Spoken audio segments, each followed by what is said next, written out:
Hey there, and welcome to Crazy Pepper, the channel where drama sizzles and revenge burns hotter than ever. If you love jaw dropping twists, bold characters, and stories that keep you guessing till the end, you're in the right place. Subscribe and dive into gripping tales of betrayal, karma, and ultimate payback. Get ready for unforgettable moments and satisfying endings, only on Crazy Pepper. Hit that bell and let the drama begin. The living room looked like a Norman Rockwell painting designed by someone with a sixth sense of humor. Matching Christmas sweaters, twinkling lights, and the kind of artificial warmth that money can buy, but never quite pulls off. I stood in the doorway of my parents' mansion, watching my brother Derek sit next to my fiancée Lauren on the good couch, the one mom usually reserved for visiting dignitaries and people she actually gave a damn about. They weren't just sitting together. They were together. Derek's arm draped casually across the back of the sofa, his fingers playing with Lauren's hair like he owned it. Like he owned her. Maybe he did now. "Marcus!" Mom's voice cut through the Christmas jazz playing softly in the background. "There you are. We weren't sure you'd make it." I had been invited to this Christmas gathering exactly the same way I'd been invited to every family event for the past 38 years, reluctantly, out of obligation, and with the unspoken hope that I might decline. The golden boy Derek never had to worry about his invitation status. Hell, they probably sent his in calligraphy. "Wouldn't miss it," I said, stepping into the room. The lie tasted like eggnog, sweet on the surface, nauseating underneath. Dad looked up from his leather armchair, the one positioned to survey his kingdom like some suburban throne. He was still wearing his work clothes, expensive suit, power tie, the armor of a man who'd built an empire one contract at a time. His eyes swept over me with the same expression he might use to evaluate a disappointing quarterly report.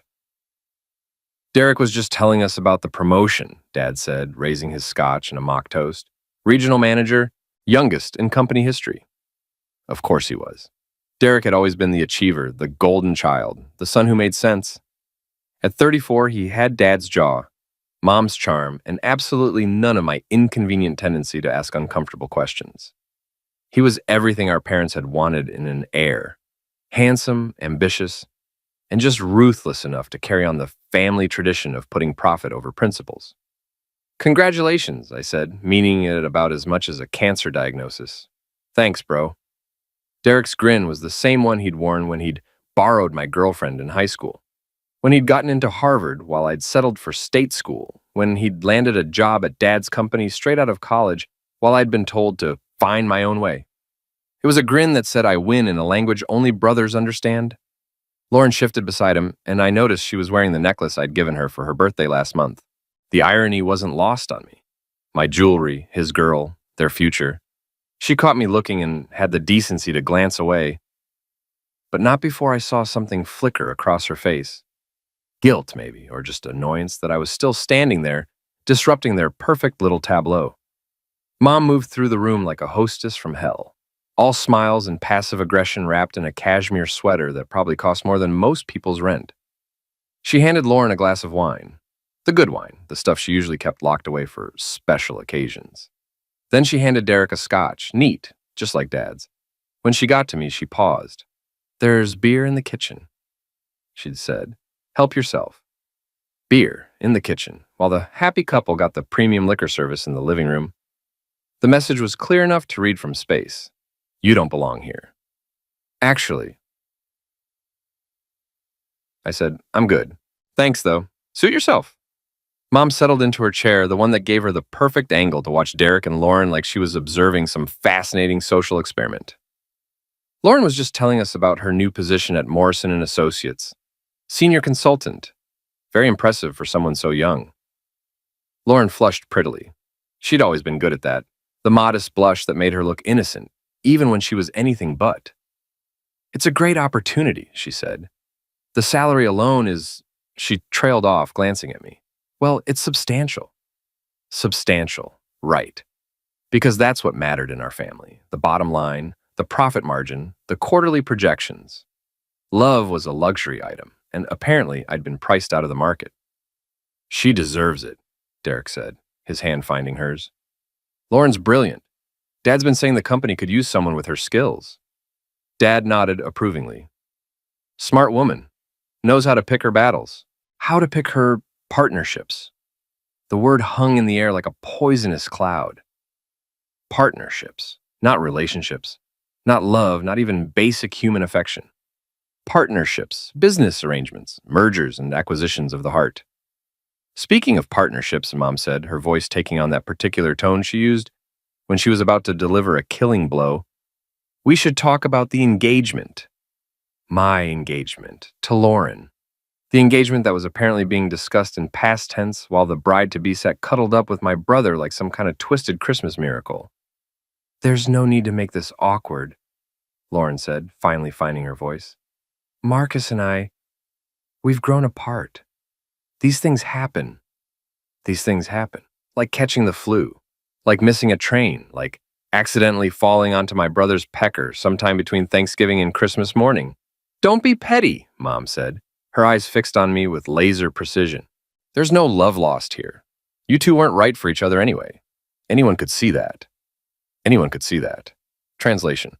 Everyone had been talking about this behind my back, analyzing my relationship like it was some kind of failed business venture, reaching the consensus that I was the weak link in the chain. Derek leaned forward, his expression almost sympathetic, almost. She chose the better man, Marcus. No hard feelings, right? We're family. Family, right. The kind of family that stabs you in the back and then asks you to pull out the knife yourself. Dad set down his scotch with the kind of deliberate precision that meant he was about to deliver a verdict. In the courtroom of our living room, he was judge, jury, and executioner, and I was pretty sure I knew which way this trial was going. Stop acting like a sufferer, he said, his voice carrying the weight of 38 years of disappointment.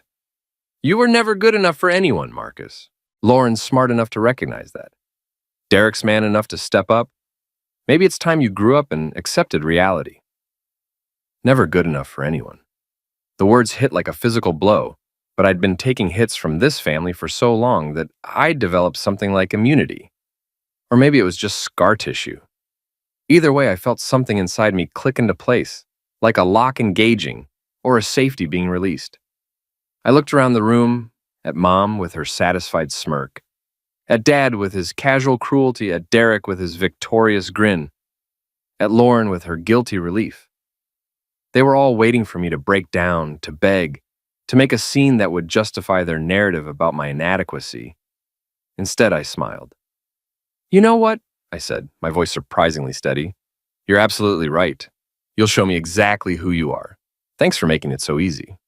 The smile seemed to unsettle them more than tears would have. Mom's smirk faltered.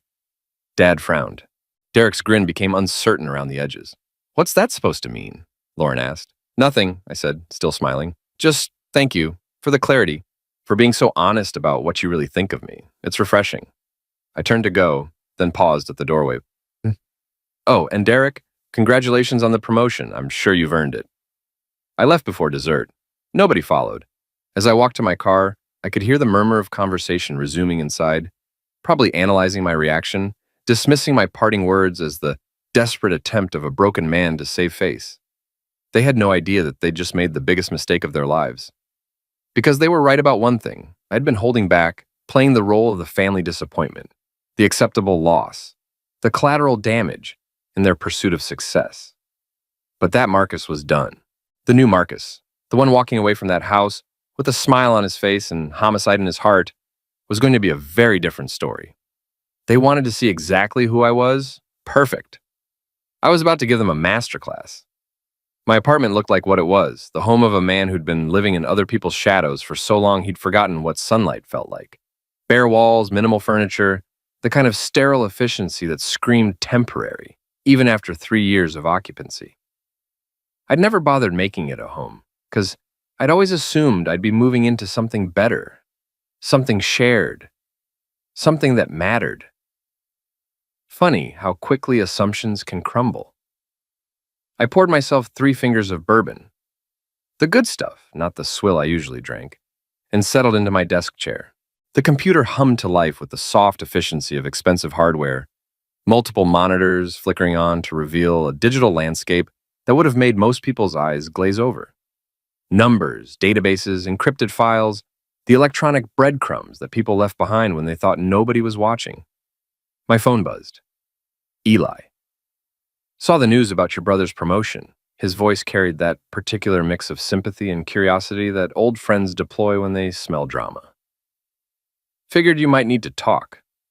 Eli Ramirez had been my partner back when I was still pretending to be a normal person with normal problems. 20 years of friendship, built on shared cynicism and a mutual understanding that the world was generally screwed and most people were making it worse. He was the only person who knew what I really did for a living. And more importantly, he was the only person who understood why I kept it a secret from my family. Actually, I said, I'm doing better than I have in months. That's either very good news or very bad news. Given your family's talent for psychological warfare, I'm guessing bad. Depends on your perspective. I could hear him shifting in his chair, the creak of leather that meant he was settling in for a long conversation. Eli had been a detective for 15 years before a bullet in the leg convinced him to try private security. He had the kind of instincts that made him dangerous to be around when you were trying to keep secrets, and invaluable when you needed someone to help you uncover them. Want to tell me what happened, or should I start guessing? Lauren screwing Derek. Silence, then, Jesus, Marcus, I'm sorry. Don't be. They did me a favor. How do you figure? I pulled up a file on my computer, one I'd been building for the past 2 years, without really understanding why. Call it professional paranoia. Call it family dysfunction. Call it the natural instinct of a man whose job it was to uncover other people's secrets. The file was labeled Family Business, and it contained enough evidence to destroy 3 generations of careful reputation building. You know what's funny, Eli? They think I'm a failure. Mom introduces me as her other son, the one who never quite found his way. Dad tells people I'm an accountant who couldn't make it in the real world. Derek thinks I'm jealous of his success. You are an accountant. No, I said, opening another file. I'm a forensic auditor for the Department of Justice. I've exposed 3 Fortune 500 frauds in the past 5 years. I've put CEOs in federal prison. I've recovered over $200 million in stolen assets. But my family never bothered to ask what I actually do for a living. They just assumed failure and moved on. The silence stretched longer this time. Eli was processing, connecting dots, probably starting to understand why I sounded so calm about my fiancé cheating with my brother. Marcus, he said finally, what exactly are you telling me? I clicked through another series of files, each one a small piece of a much larger puzzle. Bank records, email intercepts, construction permits, EPA filings, payroll documents that didn't quite add up. 2 years of careful documentation assembled with the kind of methodical precision that had made me very good at my job and very dangerous to people who thought they were smarter than the system. I'm telling you that my father's construction empire is built on fraud. Environmental violations, wage theft, bribery, tax evasion, the full criminal enterprise package. I'm telling you that my brother Derek isn't just complicit. He's been actively participating in payroll fraud for 3 years. And I'm telling you that my ex-fiancée Lauren has been feeding confidential information to Morrison and Associates, Dad's biggest competitor, in what amounts to industrial espionage. Holy crap. It gets better. The promotion Derek just got, it was part of the deal. Dad promised Lauren a CFO position if she could deliver inside information about Morrison's bidding strategies. She's been playing both sides, feeding information back and forth, positioning herself to come out on top, regardless of which company wins the contract wars.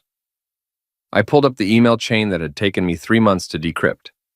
Lauren's correspondence with Morrison's senior partners, detailing everything from Dad's cost overruns to Derek's skimming operation to the systematic bribery of city inspectors that had allowed Hartwell Construction to win contracts they had no business getting. She didn't choose Derek because he was the better man, I continued. She chose him because he was the easier mark. Derek's stupid enough to think with his pecker and arrogant enough to believe he deserves everything he gets.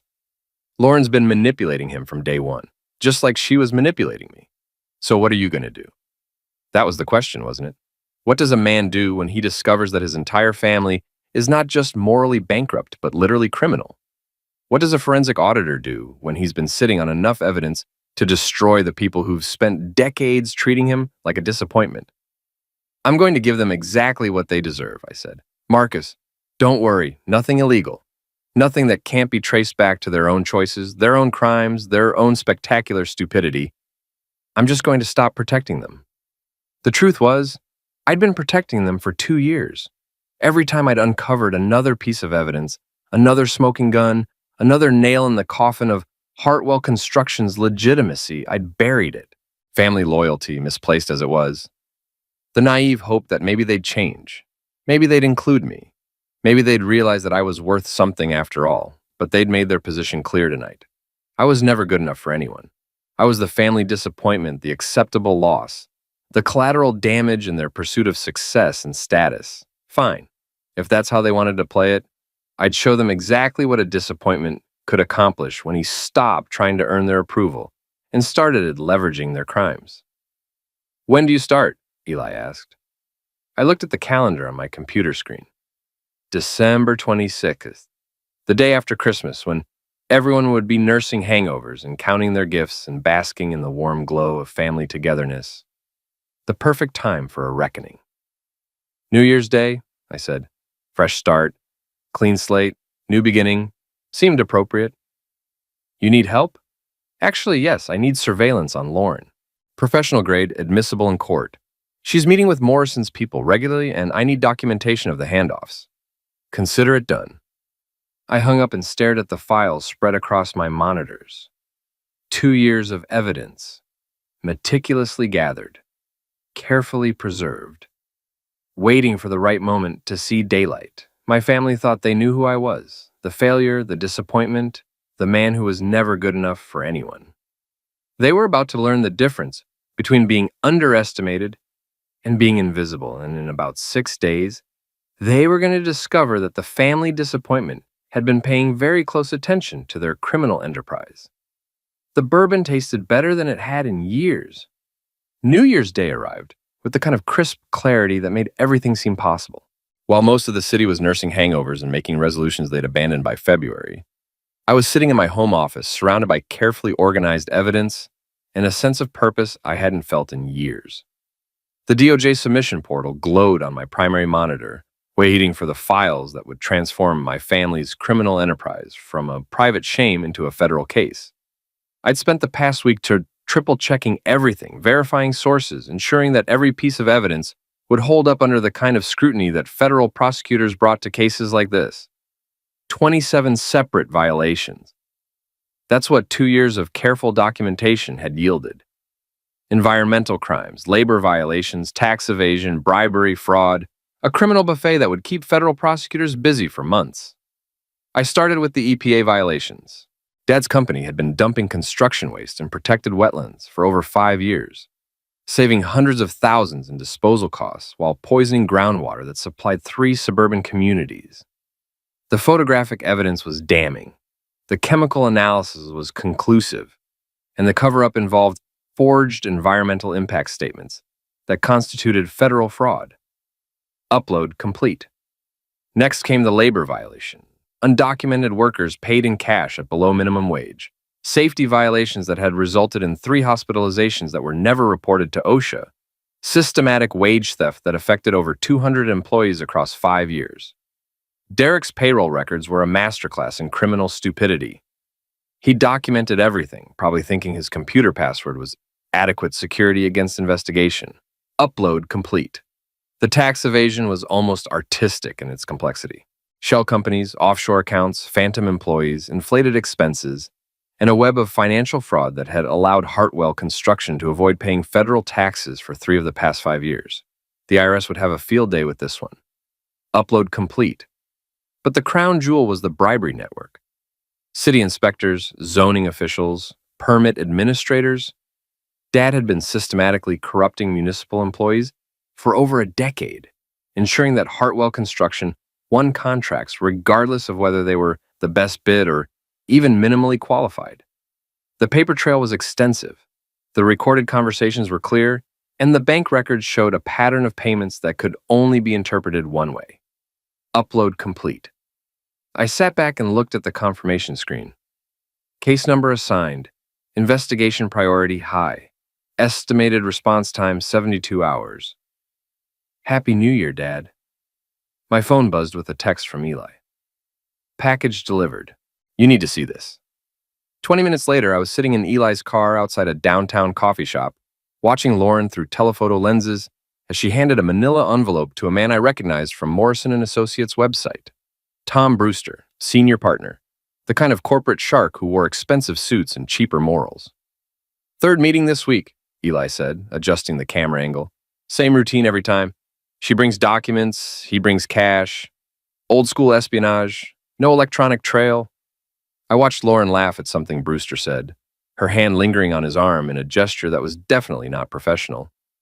She's screwing him too. That's what I figured. Your ex-fiancé's got quite the operation going, playing 3 men at once, positioning herself to come out ahead regardless of how the corporate warfare shakes out.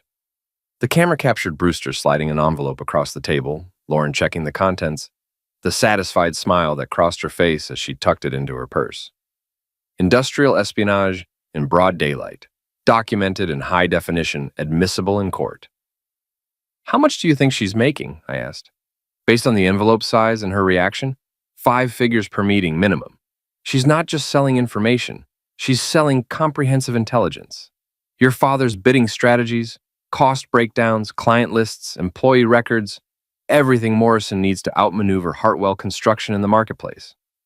I thought about Derek probably at home nursing his hangover and basking in the glow of his promotion, completely unaware that his new girlfriend was systematically destroying the company he thought he was going to inherit. The irony was beautiful in its completeness. Get me audio, I said. Eli adjusted the equipment, and Lauren's voice came through the speakers with crystal clarity. Derek's completely clueless. He thinks he's running payroll, but I've been copying everything for months.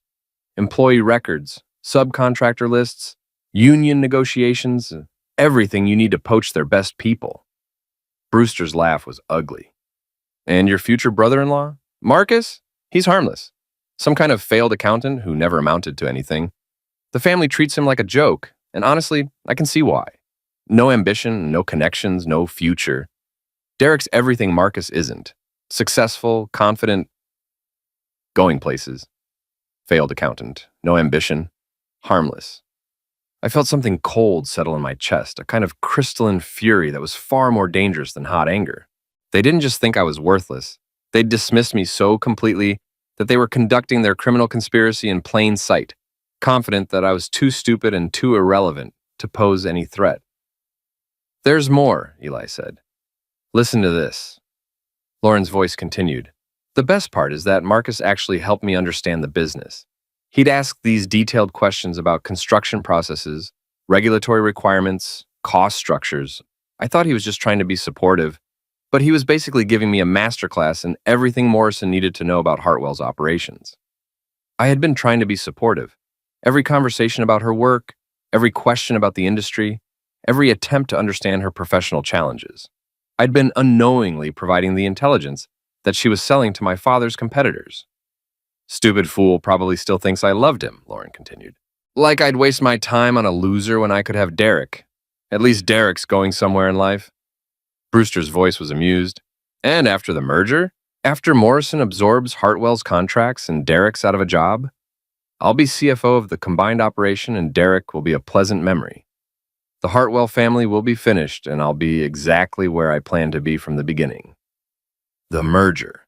Of course, Lauren wasn't just selling information, she was orchestrating a complete corporate takeover, positioning herself to survive the destruction of my family's business while eliminating everyone who might threaten her future position. Got enough? Eli asked. More than enough.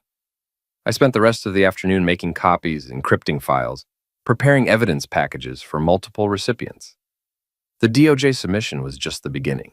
By evening, I'd sent comprehensive dossiers to Morrison & Associates' board of directors, their primary competitors, the local business journal, and 3 different law enforcement agencies.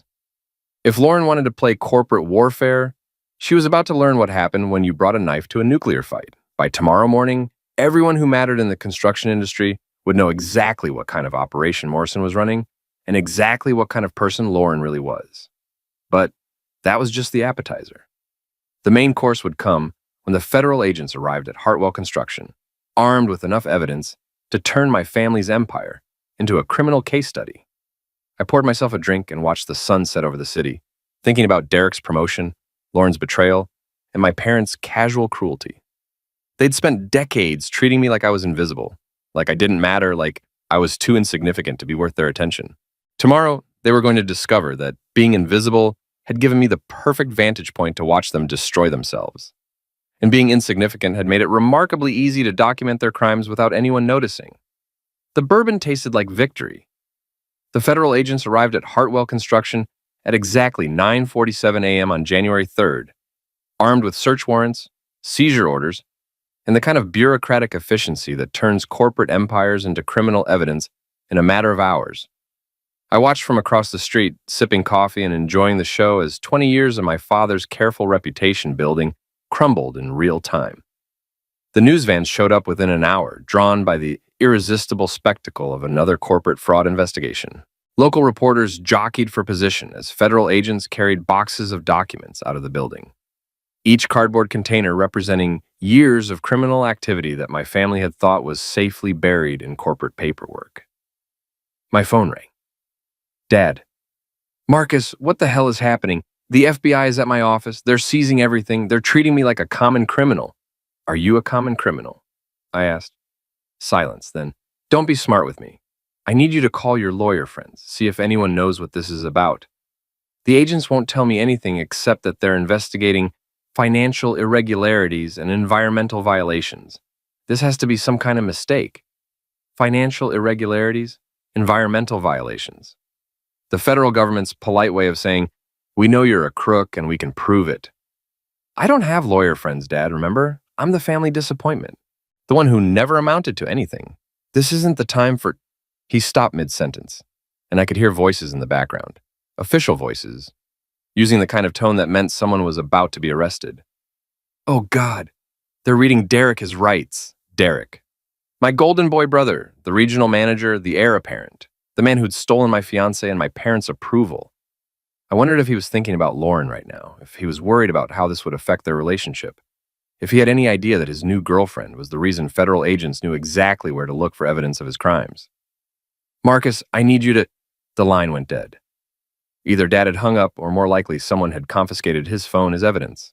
I imagined him standing in his corner office, watching federal agents photograph his awards and accolades, finally understanding that all his careful image management was worthless when confronted with actual evidence of actual crimes.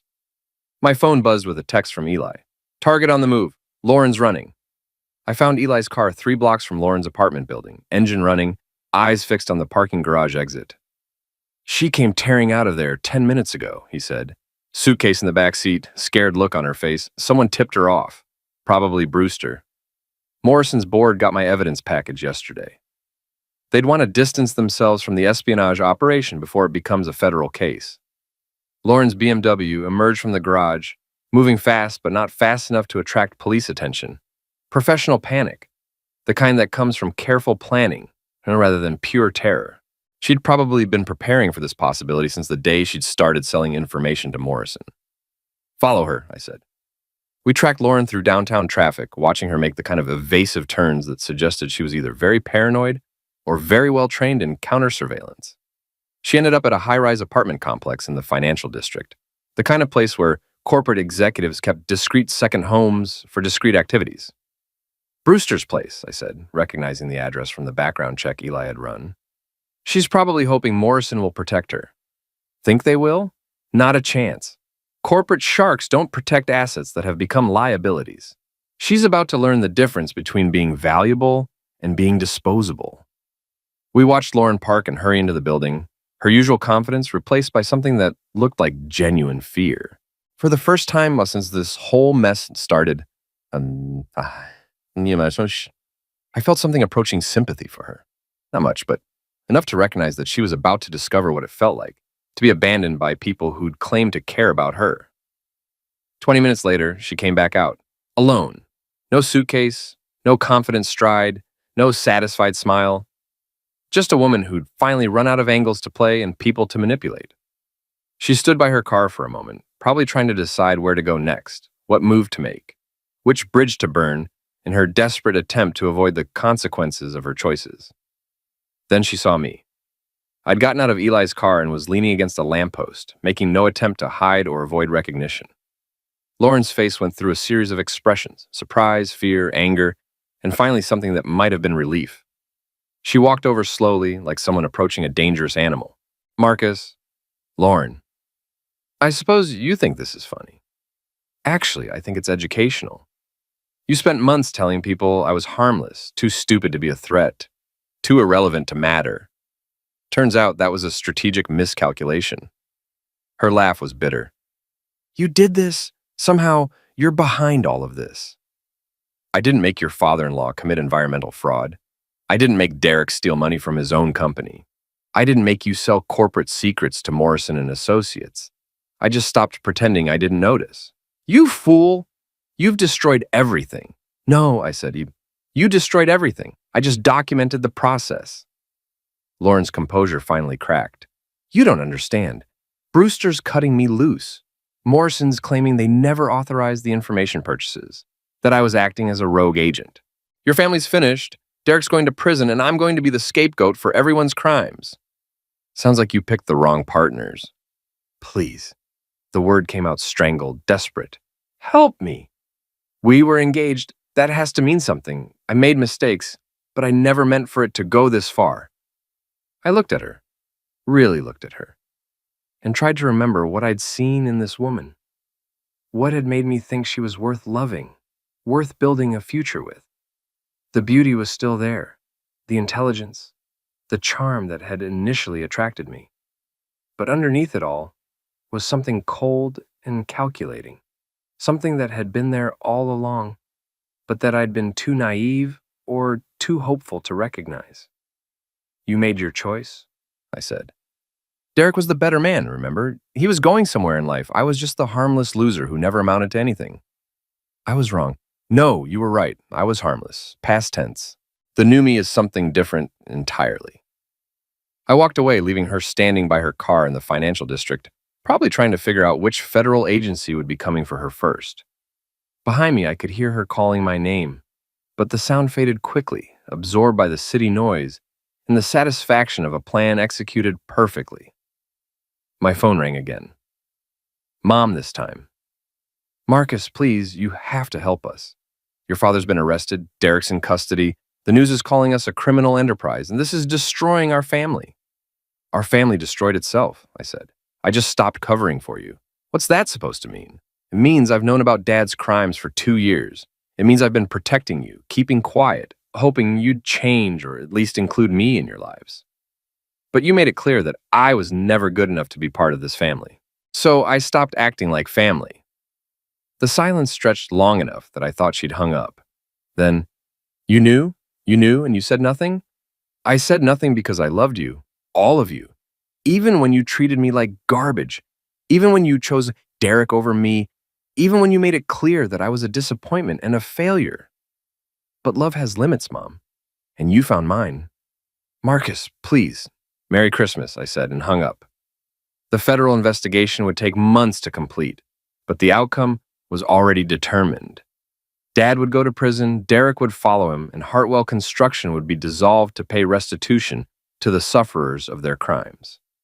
Lauren would probably cut a deal, testifying against everyone she'd conspired with in exchange for reduced charges and witness protection. And I would go back to my job, my apartment, my quiet life as a forensic auditor who specialized in exposing corporate fraud. The only difference was that now my family knew exactly who I was and what I was capable of when they pushed me too far. They'd wanted to show me exactly who they were. Mission accomplished. Now they knew exactly who I was in return. The bourbon that night tasted like justice. Lauren's call came at 3 a.m. on a Tuesday, 3 weeks after the federal raid had turned my family's empire into a criminal case study. Her voice was ragged, desperate, the kind of broken that comes from watching all your carefully laid plans collapse in real time. Marcus, I need to see you. Please, I have information you need to hear. Information about what? About Derek, about your father, about things that are worse than you know. I met her at an all-night diner on the outskirts of town, the kind of place where desperate people went to make desperate deals. Lauren looked like she'd aged 5 years and 3 weeks, hollow eyes, trembling hands, the haunted expression of someone who'd finally run out of angles to play. The federal prosecutors offered me immunity, she said without preamble. Full immunity in exchange for my cooperation in the case against your family. Congratulations. You don't understand. They want everything. Not just the Morrison deal, not just the information I sold. They want me to testify about Derek's embezzlement, your father's bribery network, the money laundering through the shell companies. They know things, Marcus. Things I never told them. I sipped my coffee and waited. Lauren had always been dramatic, but there was something different about her panic now.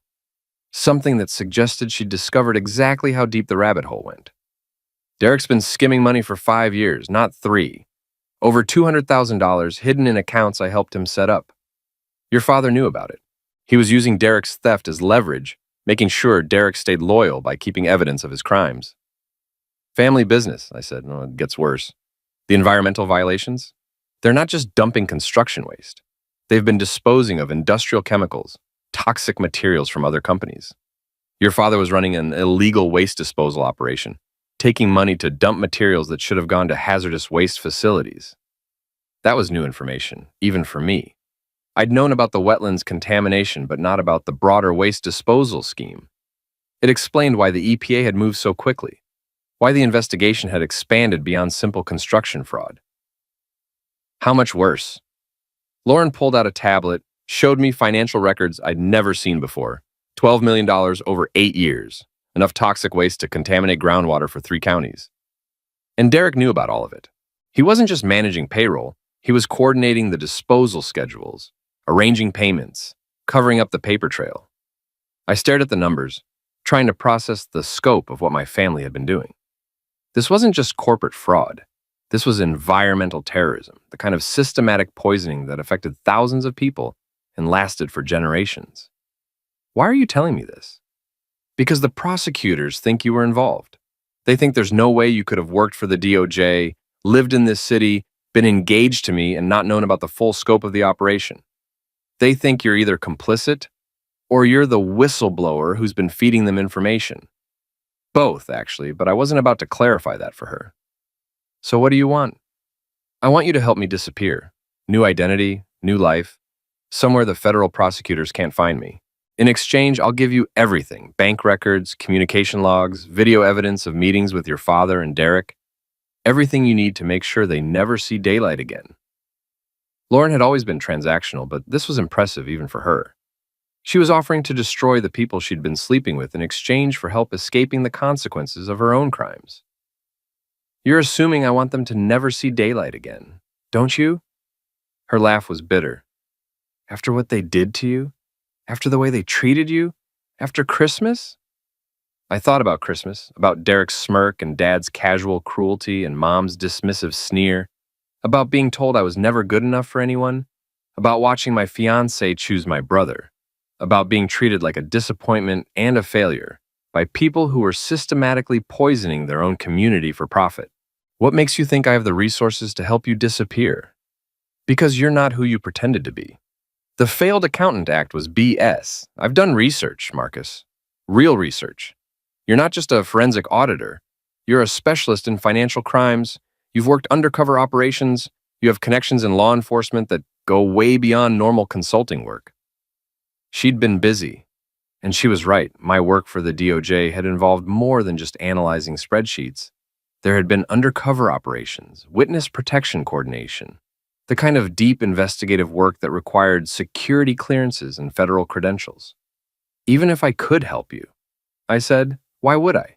You betrayed me. You're destroying my family. You've been lying to me for months. What's my incentive to help you escape justice? Lauren leaned forward, her voice dropping to a whisper. Because I can give you something better than justice. I can give you revenge. She pulled out her phone, showed me a video file. Derek and my father in Dad's office, discussing the toxic waste operation with the kind of casual cruelty that made my skin crawl. We've been recording everything for months, Lauren said. Insurance in case the operation went bad. Derek thinks he's so smart, but he's been documenting his own crimes. Your father thinks he's untouchable, but he's been confessing to felonies on camera. The video showed Derek laughing about families who'd complained about contaminated water, Dad joking about stupid environmentalists who didn't understand the economics of waste disposal. It was damning, disgusting, and exactly the kind of evidence that would ensure they spent the rest of their lives in federal prison. There's more, Lauren continued. Hours of footage, dozens of meetings, complete documentation of the entire criminal enterprise. Give me a new identity, and I'll give you everything. Your family will be finished, and you'll be the one who finished them. I stared at the tablet, at the financial records and video files and comprehensive documentation of my family's crimes. Lauren was offering me the nuclear option, the complete destruction of everyone who'd ever dismissed me or underestimated me or treated me like I didn't matter. It was tempting. God, it was tempting. I need to think about it, I said. You have 24 hours. After that, I'm cutting a deal with the prosecutors and disappearing into witness protection. This is your only chance to get everything you want. I left the diner with Lauren's offer echoing in my head and her evidence burning a hole in my conscience. She was right. I could destroy my family completely, ensure they never recovered from the scandal, make them pay for every slight and every dismissal and every moment of casual cruelty they'd inflicted on me over the years. But there was something else that Lauren didn't know, something that changed the entire equation, something I'd discovered during my own investigation that made her offer both unnecessary and irrelevant. Because I didn't need her help to destroy my family. I'd already done it.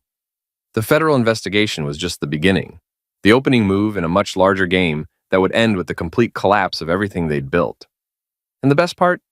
They were going to destroy each other with no help from me required. I went home and poured myself a drink, thinking about Lauren's desperation and Derek's arrogance, and my parents' casual assumption that I was too weak and too stupid to threaten them. Tomorrow I was going to show them exactly how wrong they'd been about everything. The bourbon tasted like anticipation. The construction site at midnight looked like something out of a noir film. Half-finished buildings reaching toward a storm-dark sky, construction equipment casting strange shadows in the security lighting, rain beginning to fall with the kind of steady persistence that suggested it was going to get much worse before it got better. I'd chosen this location carefully. Hartwell Construction's final project, the one that had been shut down by federal order when the EPA discovered toxic waste buried in the foundation. The irony was perfect. My family's criminal empire ending where it had begun, in a hole they'd dug for themselves. Derek's car pulled up at 12:15, 15 minutes late, because punctuality had never been his strong suit. He got out slowly, looking around nervously, probably wondering if this was some kind of trap, which of course it was. Marcus? His voice carried across the construction site, uncertain and slightly afraid. You said you had information about Lauren? I stepped out of the shadows near the main building frame, close enough to be seen, but far enough away to maintain tactical advantage. I do, but first, we need to talk about your situation. Derek moved closer, and I could see that federal custody hadn't been kind to him.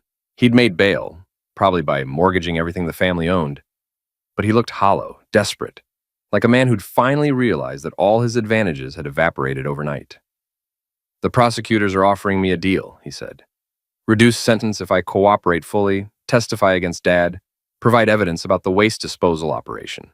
They think I can help them recover the missing money. Can you? Some of it, maybe half. The rest is in accounts I don't have access to, shell companies Dad set up without telling me. But, Marcus, if I take this deal, I'll have to tell them about Lauren's involvement. Everything she did, everyone she worked with. She'll go to prison. I almost laughed. Even now, even facing federal prison himself, Derek was worried about protecting the woman who'd been systematically betraying him for months. Love really was blind, deaf, and catastrophically stupid. You still care about her? I love her. The words came out broken, desperate. I know she made mistakes. I know she was working with Morrison, but she was trying to protect herself. You can understand that, right? You loved her too. I had loved her, past tense. But that love had been based on a lie, a carefully constructed fiction designed to make me complicit in my own betrayal. The woman I'd loved had never existed. She'd been a role Lauren was playing, a mask she wore while she positioned herself to destroy everyone around her. Derek, I said, there's something you need to know about Lauren. What? I pulled out my phone, played the audio file Eli had recorded at the coffee shop. Lauren's voice filled the construction site, clear and cold and utterly without remorse. Derek's completely clueless. He thinks he's running payroll, but I've been copying everything for months. Derek's face went white. That's not... She wouldn't... I played the next segment. The best part is that Marcus actually helped me understand the business. Stupid fool probably still thinks I loved him. Like I'd waste my time on a loser when I could have Derek. Stop. But I wasn't finished. The final clip was the most damning. After Morrison absorbs Hartwell's contracts and Derek's out of a job, I'll be CFO of the combined operation, and Derek will be a pleasant memory. The Hartwell family will be finished. Derek staggered backward, like he'd been physically struck. All this time, she was playing you, playing all of us. The engagement to me was cover for her espionage operation. The relationship with you was positioning for the corporate takeover. She never loved either of us, Derek. We were just useful idiots in her plan to destroy our family. The rain was getting heavier, turning the construction site into a maze of mud and standing water. Derek stood in the middle of it, getting soaked, looking like a man who'd just watched his entire worldview collapse. But she chose me, he said weakly. She said I was the better man. She chose you because you were easier to manipulate, because you had access to more valuable information, because you were stupid enough to think with your pecker instead of your brain. Derek's face went through a series of expressions: shock, hurt, anger, and finally something that looked like murderous rage. That witch! That damn witch! I gave her everything. I risked everything for her, and she was planning to destroy me from the beginning. Welcome to the club. Where is she? I want to talk to her. I wanted to hear her explain this. She's probably in federal custody by now, or witness protection. The prosecutors offered her immunity in exchange for her testimony against you and Dad. She took the deal this morning. That was a lie, but it was a useful lie. Lauren was actually in a holding cell downtown, waiting for arraignment on espionage charges. But Derek didn't need to know that. He needed to believe that the woman he loved had betrayed him one final time, choosing self-preservation over loyalty. She testified against us? Complete cooperation. Bank records, communication logs, video evidence of meetings, everything you thought was private, everything you thought was safe. She documented it all and handed it over to the federal prosecutors. Derek's rage was building. The kind of fury that came from realizing you'd been played by someone you'd trusted completely. I'll eliminate her. I swear to God, I'll eliminate her. No, you won't. You don't understand. I understand perfectly. I stepped closer, close enough to see the rain streaming down his face, the desperation in his eyes, the complete collapse of everything he'd thought he knew about his life. You're not a butcher, Derek. You're just a weak man who got outplayed by someone smarter than you. Smarter than me? She's a lying hooker who manipulated you for months, stole millions of dollars in information, positioned herself to survive the destruction of our family's business, and cut a deal with federal prosecutors that will keep her out of prison while you and Dad spend the next decade in federal custody. Yeah, I'd say she's smarter than you. Derek swung at me, a clumsy, desperate punch that I saw coming from a mile away. I stepped aside, let him stumble past me, watched him fall face first into the mud. When he struggled to his feet, he was covered in construction debris and humiliation. Feel better? I asked. F you, Marcus. This is your fault. Somehow, this is all your fault. How do you figure? You're the one who exposed us. You're the one who brought the federal agents. You destroyed our family. I documented your crimes. You destroyed our family by committing them. Derek wiped mud from his face, glaring at me with the kind of hatred that only brothers can achieve. You were always jealous. Jealous of my success, my relationship with Dad, my relationship with Lauren. You couldn't stand that I was better than you at everything. Better than me? I pulled out another phone, this one containing the comprehensive financial analysis I'd completed of Derek's success over the past 5 years.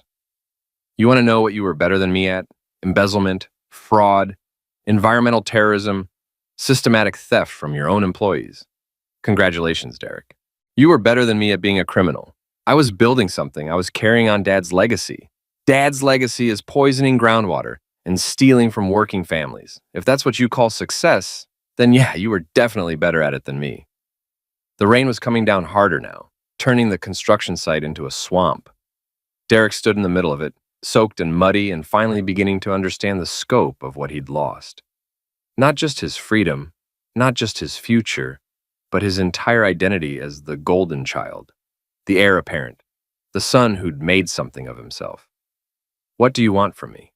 he asked. "Nothing. This isn't about what I want from you. This is about what you're going to do next." What's that supposed to mean? It means you have a choice. You can keep lying to yourself, keep pretending you're the sufferer here, keep blaming everyone else and for the consequences of your choices. Or you can grow up, take responsibility for what you've done, and try to make some kind of amends for the damage you've caused. Amends to who?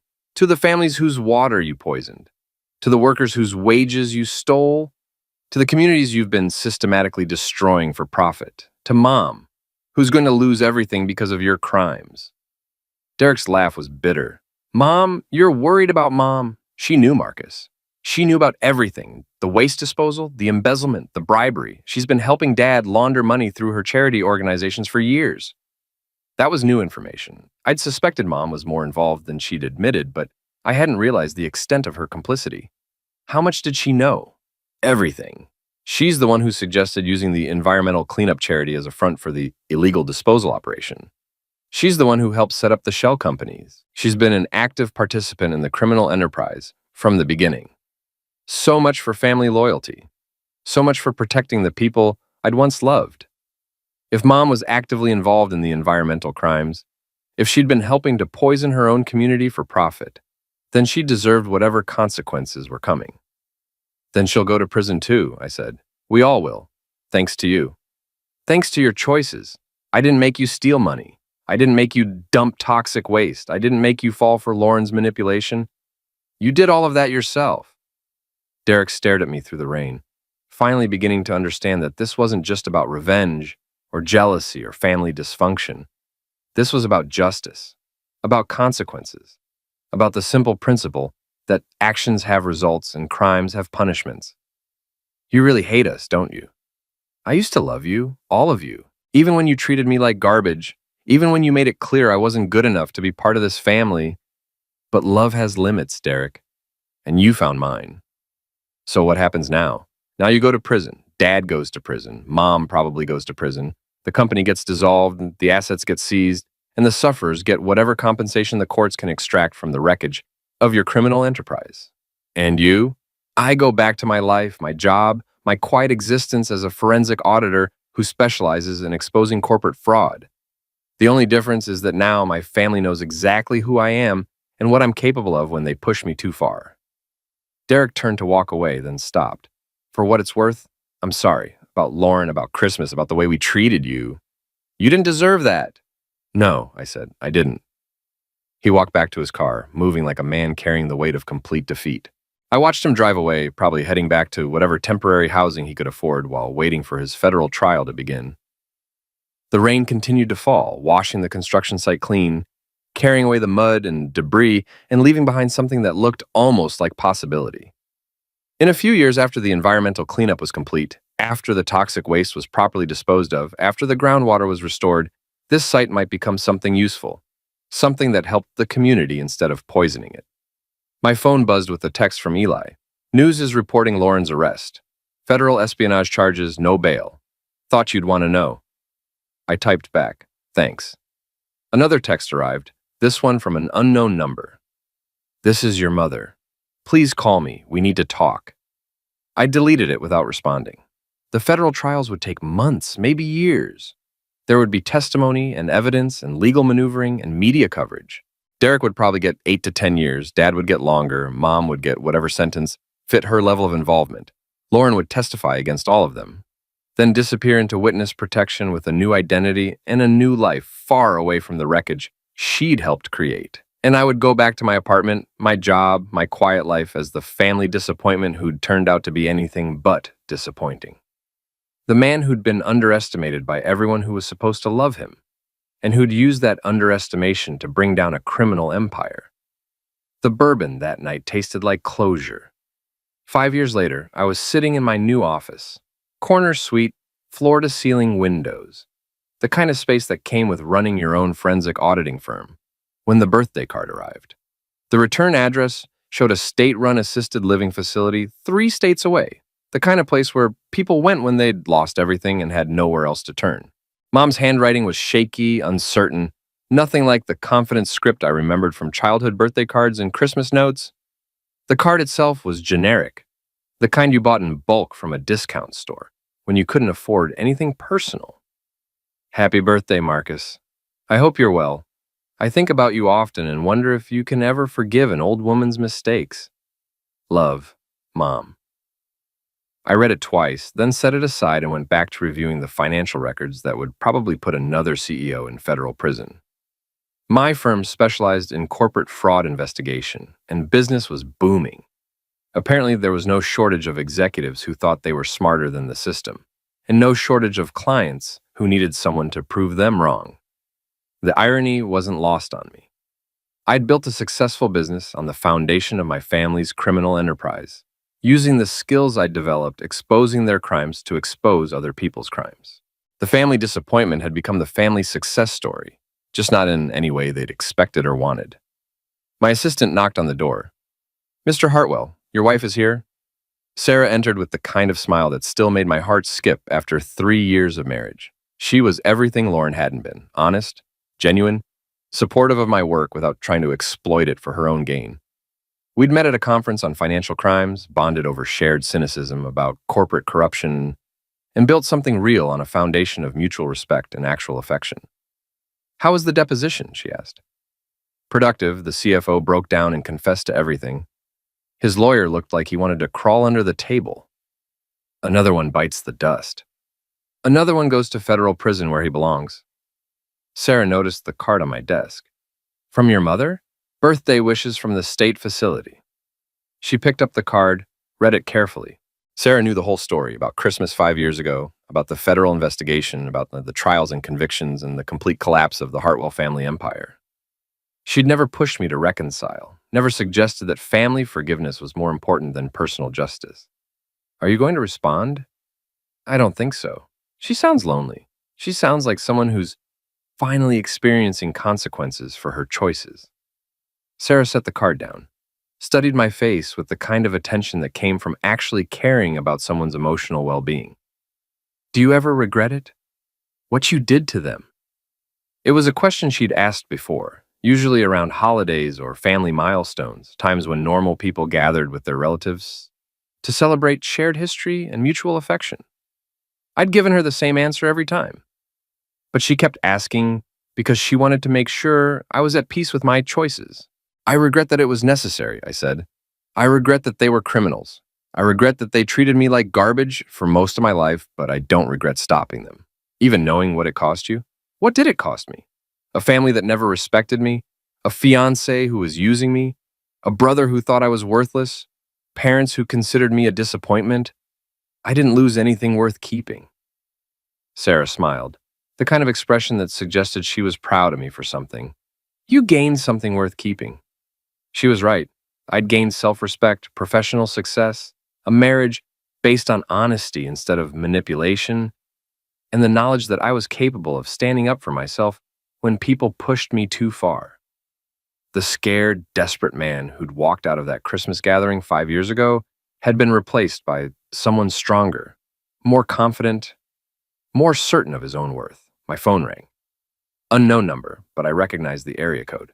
Federal prison. "Marcus, it's Derek." I hadn't heard my brother's voice in 5 years. He sounded older, tired, like someone who'd spent half a decade thinking about the choices that had led him to a federal penitentiary. "What do you want, Derek?" "I'm getting out next month. Early release for good behavior and cooperation with ongoing investigations. I wanted you to know. Congratulations." I also wanted to apologize for everything, for the way we treated you, for what we did to our family, for the crimes we committed. You were right to stop us. It was probably the first genuine apology I'd ever received from anyone in my family. Too little, too late, but genuine nonetheless. "What are you going to do when you get out?" "I don't know. Start over, I guess. Try to make amends somehow. Maybe work with environmental cleanup organizations, help repair some of the damage we caused." "That sounds like a good plan. Marcus, is there any chance we could talk? When I get out, I mean, not to ask for anything, just to, I don't know, try to be brothers again." I looked at Sarah, who was listening to my side of the conversation with the kind of supportive attention that reminded me why I'd married her. She nodded slightly, not telling me what to do, but letting me know she'd support whatever decision I made. Maybe, I said, after you've had some time to figure out who you want to be now. Thank you. Derek hung up, and I sat back in my chair, thinking about second chances and family loyalty and the difference between forgiveness and reconciliation.